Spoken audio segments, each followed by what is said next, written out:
우리 주말 본문의 내용을 잠시 거론하겠습니다. 우리가 금요일 정도 본문에서는 베드로가 신앙 고백을 하는 장면이 나옵니다. 그런 다음에 주님께서는 직설적으로 십자가 지실 것에 대해서, 부활하실 것에 대해서 거론하셨습니다. 공생애 동안 최초로 거론하신 겁니다. 그러자 베드로가 항변하며 반대했습니다. 그때 주님은 사탄아 물러가라고 하시면서 이 십자가 사명이 얼마나 중요한지를 잘 나타내셨습니다. 그 다음으로는 변화산에 오르는 장면이셨습니다. 잘 아시는 대로 베드로와 야고보, 요한, 가장 가까이 측근으로 두시는 제자들만을 데리고 오르셨습니다. 그리고 변모하셨습니다. 그리고 산에서 내려오셨습니다. 우리 직전 본문에 보면은 제자들이 귀신 들린 아이를 데리고 온 아버지로부터 이 아이의 귀신을 쫓아내지 못하는 이 곤경에 처한 장면이 나오지요. 그런데 예수님께서 산에서 내려오시니까 이 아버지가 오늘 본문에 들어서서 주님 앞에 무릎을 꿇고 간절히 요청합니다. 자기 아들이 간질에 걸렸다는 것이죠. 물불을 가리지 않고 뛰어든다 혹은 넘어진다 이렇게 말합니다. 그 아버지의 심정이 된다면요, 얼마나 이것이 괴로운 일이겠습니까? 평생 이 아들을 돌보는 일이 상상할 수 없는 그런 고통이 따르는 일일 것입니다. 우리는 그 간질을 겪었던 유명한 인물들을 많이 알고 있습니다. 예를 들어서 어떤 목사님은 사도 바울의 그 몸의 가시는 간질이었을 것이다, 상당한 확신을 가지고 얘기합니다. 성경에서 그 근거를 찾는데요, 갈라디아서에 보면은 너희들과 함께 있을 때 너희들을 시험할 만한 것이 있었다라고 언급하는 대목이 나옵니다. 그래서 유추를 해보면은 이렇게 저와 같이 말씀을 전하다가 간질 발작이 만일 일어난다면은 제가 그 발작을 해서 여기서 지금 쓰러진다고 가정을 해보십시오.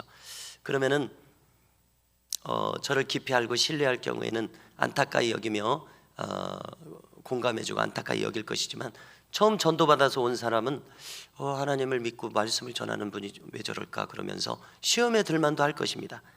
그런데도 갈라디아 교인들이 바울을 계속해서 신뢰해주고 또 사랑해 주었다, 이런 대목을 언급하면서 사도 바울이 그 육신의 가시가 그것이었을 것이다. 그런가 하면 이제 제가 떠올릴 수 있는 유명한 인물 중에서 친성경적인 인물 중에서는 도스토옙스키가 그렇게 간질을 앓았다고 합니다. 아무튼 이 간질을 앓았다는 것은 정말 큰 어려운 문제였습니다. 자, 주님이 어떻게 하셨습니까? 귀신을 쫓아내심으로써 이 간질을 고치셨습니다. 아이가 온전하여 바르게 앉습니다. 그래서 이 사건이 지나고 난 다음에 나중에 제자들이 묻습니다. 주님, 왜 저희는 고치지 못했습니까? 라고 묻습니다. 우리가 이전에 제자도를 가르쳐 주시는 본문 즈음에 주님은 제자들을 짝지어서 70인 전도대를 파송했었습니다. 그때 본문을 보면은 병 고치고 귀신 쫓는 권능을 주셔서 파송했다고 하셨습니다. 제자들이 와서 보고할 때 기뻐하면서 주님, 귀신들도 저희들에게 순종하더이다 이렇게 기뻐하며 보고했었습니다. 그래서 제자들이 묻는 것은 이것입니다. 그때는 귀신을 쫓아낼 수 있었는데 왜 지금은 쩔쩔매기만 하지 왜 안 됩니까? 그러니까 주님의 대답의 요점이 무엇입니까? 기도에는 이런 유가 나갈 수 없느니라 말씀하셨습니다. 또 같은 맥락에서 너희 믿음이 적은 까닭이니라. 또 우리가 오늘 읽지 않은 그 다른 사본에 기록되어 있지 않습니까? 21절쯤에 기도와 금식 외에는 이런 유가 나갈 수 없느니라. 그래서 우리 옛날 개역 성경에서는 이 본문을 아예 적어서 우리가 이제 본문으로 받아들였는데요, 이 개정 성경에서는 뒤에 각주로 빼니까 좀 신뢰도가 떨어지는 느낌이 있어요. 그래서 어떤 목사님들은 이것이 참 불만족한 점이다 이렇게 거론을 합니다. 자, 그러면 우리는 어떻게 거론해야 되겠습니까? 이 각주로 뺐으니까 좀 낮은 성경 구절인 것처럼 이렇게 돼야 할까요? 이런 생각이 들죠. 이렇게 정리하면 될 것 같습니다. 성경 전체에서는 금식을 우리에게 권하고 있습니다. 또 주님도 금식을 따로 금하지 않으셨습니다. 금식에 임하는 자세가 중요하다고 하셨죠. 그리고 우리의 경험도 금식을 할 때는 내 자세가 그래도 바른 자세를 가지기 위해서 노력하게 됩니다. 조금 더 경건을 추구하게 됩니다. 그러다 보면 나를 삼가게 되고 그 내 정신이 성경에 집중하게 됩니다. 산란스러운 생각이 어느 정도 정리가 됩니다. 그래서 기도하는 데 집중이 되고 도움이 된다고 생각합니다. 이 금식의 유익을 말하는 것입니다. 자, 그리고 이제 다른 분들의 간증을 통해서도 알 수가 있습니다. 어제 언급한 유정욱 사모님의 경우에는 전도를 하기 위해서 그 한 영을 위해서 금식하게 되는 그 이런 자세로 인도함을 받았어요. 참 그것도 신기합니다. 누군가를 위해서 금식한다는 것이요. 3일간 금식했을 때 그 영혼의 형편에 대해서 수가성 우물가의 여인의 형편을 주님이 아신 것처럼 그렇게 알게 되는 그런 놀라운 은사가 생기게 되더라는 거예요. 받게 되었습니다. 그리고 이제 그것이 발전하니까 3일 금식하지 않아도 그 영혼에 대해서 알기를 구하면 알게 하시는 참 그 놀라운 그런 은사를 받았습니다. 자, 그래서 우리에게 어떤 참고점을 주고 있습니까? 금식하는 것이 이런 유익이 있을 수 있겠구나. 어려운 문제를 놓고는 이렇게 금식하는 이러한 자세가 필요하구나. 이런 것을 우리가 간접적으로 느끼게 된다는 것이죠. 그래서 기도와 금식 외에는 이런 유가 나갈 수 없느니라. 우리가 받아들여도 된다. 이런 생각을 가지게 됩니다. 그래서 기도의 질이 깊어야 되는구나. 기도의 양이 채워져야 하는구나. 이런 것을 우리가 참고사항으로 가지면서 신앙생활에 임하고 사역에 임하면 될 것입니다. 한편 20절에 보면은요, 이 산을 명하여 저리로 옮겨지라 하면 옮겨질 것이요라고 주님 말씀하셨습니다. 자, 이 표현은요, 유대인들의 생활상의 상투적인 표현이라는 연구가 있어서 소개를 하는 겁니다. 관용적인 표현이라고도 하죠. 비유적인 표현입니다. 정리하면은 나는 큰 산을 만났다, 이런 식으로 유대인들이 표현한다는 것입니다. 그러면 그것은 무슨 뜻인가? 큰 문제를 만났다. 내 가정에 일터에서 나 큰 산을 만났다, 큰 문제를 만났다. 그래서 이 큰 산더러 옮겨지라 하면 옮겨질 것이요, 이 큰 문제더러 옮겨지라 하면 옮겨질 것이요. 자, 이렇게 해석하는 것이 있어서 소개를 했습니다. 참고로 알면 도움이 될 것입니다. 자, 다음으로 22절 이하를 보니까요, 주님 일행은 갈릴리로 돌아오셨습니다.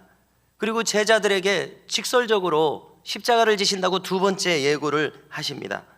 자, 주님이 십자가 예고를 분명히 하셨는데요, 앞에 있는 내용을 다시 거슬러 올라가면은요, 자, 우리가 며칠 전에 바리새인들과 논쟁 중에서 이 악하고 음란한 세대가 이렇게 표적을 구한다, 그 악한 마음을 주님께서 지적하시면서 요나의 표적밖에는 보일 표적이 없다라고 하신 대목을 기억하실 것입니다. 거기서 십자가를 예고하셨습니다. 그것이 십자가와 부활을 가리키지 않습니까?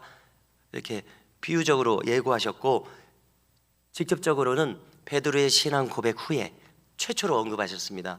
그리고 이런 일들을 지금 겪으시고서 갈릴리로 돌아가셨을 때 두 번째로 지금 언급하셨습니다. 그래서 학자들은 간추리기를 3번 직접 언급하셨다, 이렇게 우리에게 알려주고 있습니다. 자, 이것은 예수님께서 십자가를 그냥 아무 예고 없이 어떤 마음의 준비도 없이 지신 것이 아니라 십자가를 지시는 것에 대한 분명한 목적의식을 가지고 계셨음을 알 수가 있습니다. 그리고 제자들에게도 이것을 3번이나 이야기하셨음을 알 수가 있습니다.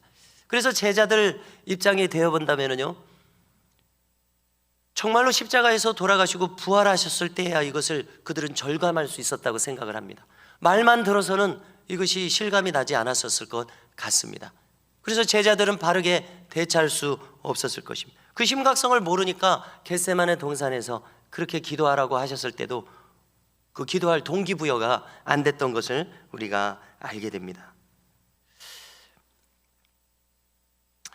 그래서 십자가 지시고 부활하시는 것을 이렇게 낱낱이 아주 자세히 예고하신 대목이 참 놀라울 뿐입니다. 23절에 보니까 제자들이 매우 근심하더라.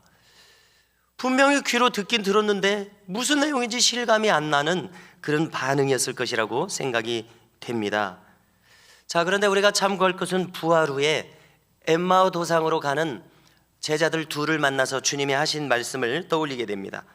두 제자에게 구약 성경을 들어서 설명하시면서 여기 봐라, 십자가에서 인자가 돌아가실 것이 예고되어 있지 않느냐 가르쳐주는 대목이 있지 않습니까? 기억하실 것입니다.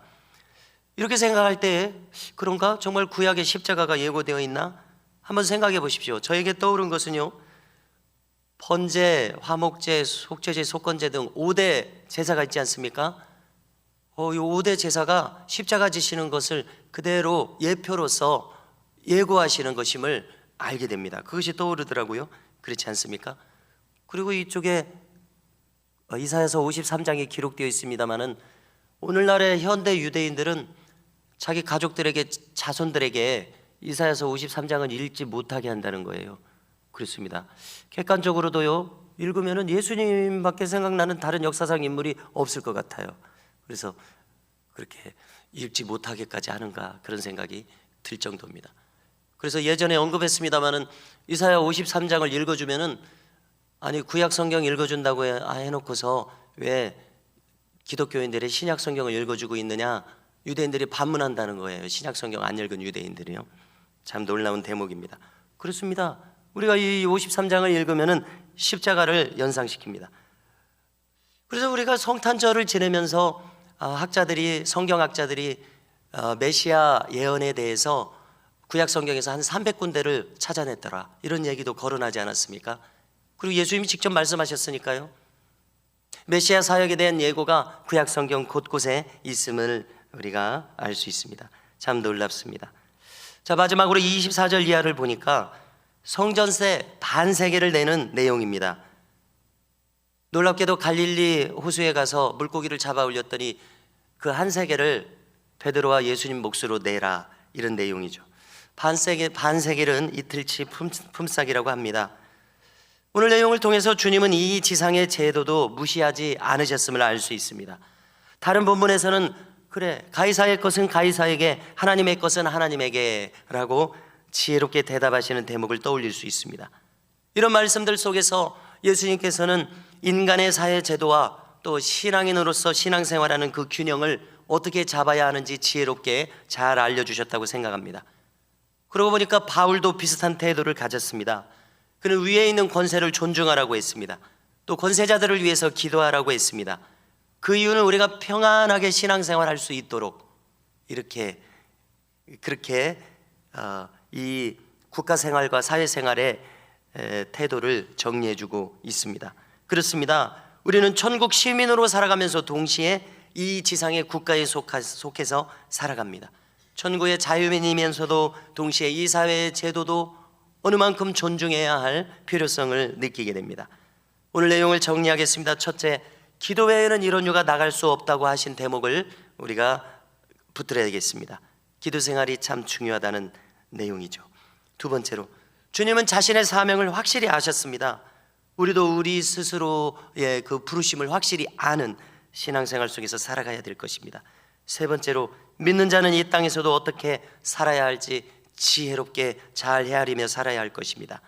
이러한 지혜를 가지고 이러한 말씀을 굳게 붙들고서 오늘도 믿음의 승리를 이루실 수 있기를 주님의 이름으로 축복합니다.